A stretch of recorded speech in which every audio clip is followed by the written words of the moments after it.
Hi, this is Alex from devstories.eu.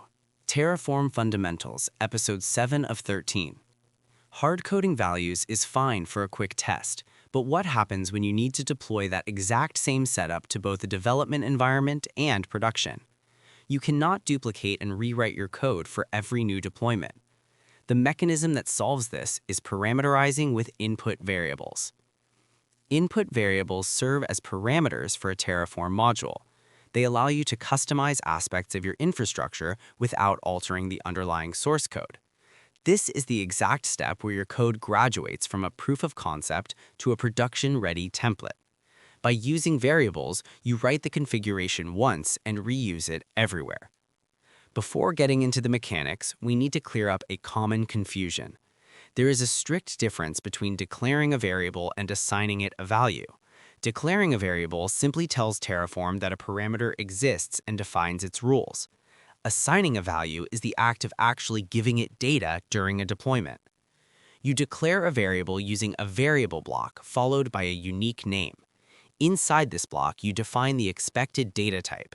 Terraform supports several types. A string is just regular text.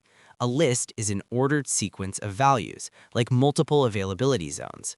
A map is a collection of key value pairs, which is perfect for applying standard resource tags. Inside the variable block, you can also set a default value.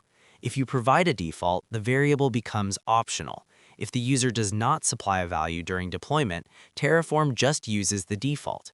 If you do not set a default, Terraform will force the user to provide a value before it proceeds. Let us anchor this to a practical scenario. Suppose you have an Azure deployment.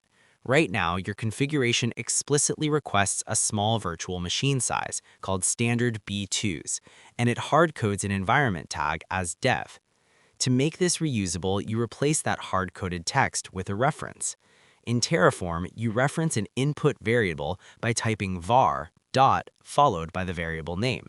So instead of writing standard B2s, you write var dot VM size. Instead of dev, you write var.environment. Now your code is flexible, but Terraform still needs to know what values to use when it actually runs. This is where variable definition files come in.